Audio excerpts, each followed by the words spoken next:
बहुत देर से आप लोगों का खून पिया जा रहा था।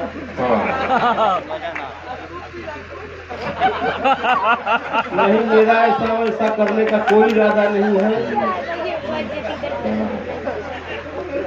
शुद्ध शाकाहारी आदमी हूँ, कोई ज्ञान की बात नहीं करूँगा। मंच बहुत ऊंचाई पे चला गया था, अब मैं नीचाई पे ला रहा हूँ। कोई ज्ञान की बात नहीं करूँगा।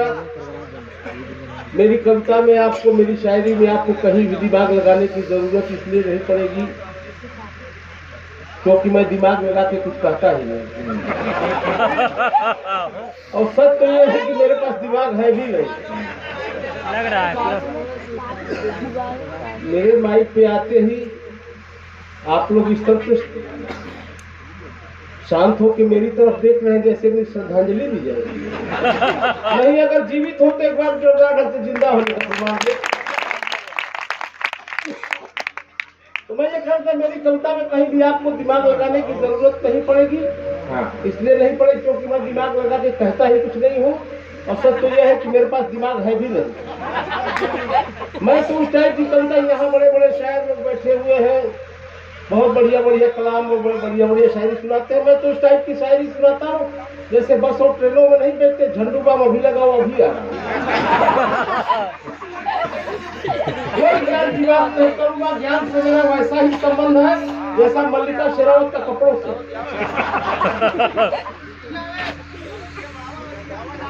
अवजिया भी बढ़ा देंगे। मैंने अवजिया कहीं मैंने आगे से हम बढ़ा दी, पीछे से हमार निकल जाए।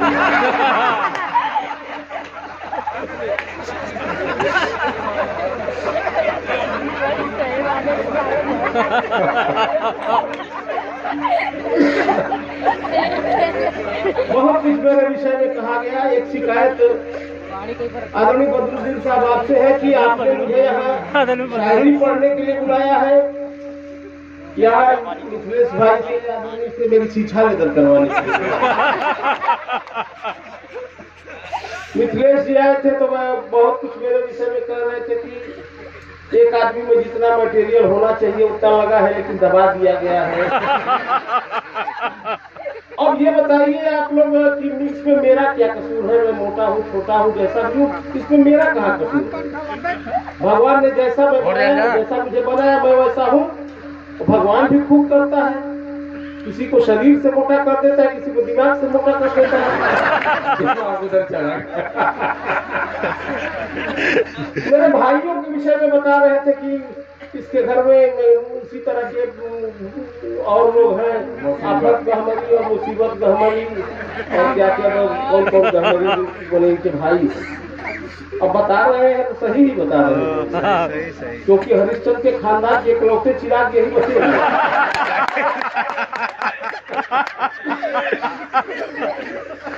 और मेरे विषय में जब मेरे भाइयों के विषय में बताए तो लगे हाथ इनको मेरी पत्नी के विषय में भी बता देना चाहिए।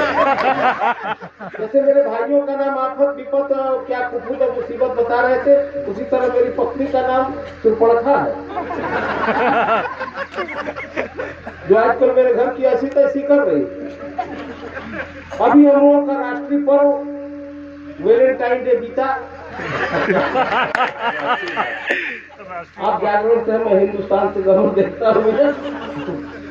अभी हम लोग का राष्ट्रीय पर्व वैलेंटाइन डे, और मैं वैलेंटाइन डे को राष्ट्रीय पर्व कहता हूँ तो बुजुर्गों को खराब लगता है। और खराब इसलिए लगता है कि इनके जमाने में वैलेंटाइन डे था ही नहीं।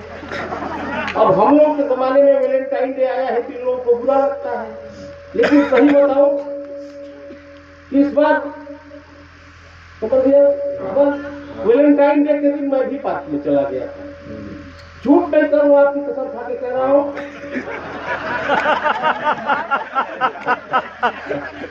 इस बार वैलेंटाइन डे के दिन मैं भी पार्क में चला गया था।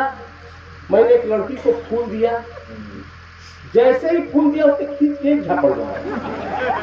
मैंने कहा मैडम ये क्या मजाक कर रही है? वैलेंटाइन डे के दिन इतने प्यार से मैं आपको फूल दे रहा हूँ, आप मुझे थप्पड़ मार रही हो। वो भी तो फूल दे रहा है। परेशान मत हो, ये अपने चुनाव चिन्ह की बात है।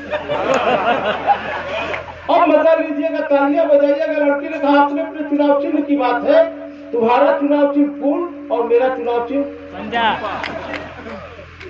बाद में समझ में आया कि अच्छा हुआ लड़की कांग्रेसी थी, अगर कम्युनिस्ट की होती तो। असली मजे की बात अब आ रही कि थोड़ी देर बाद और समझ में आया कि ये भी अच्छा हुआ, अगर बसपा की होती तो।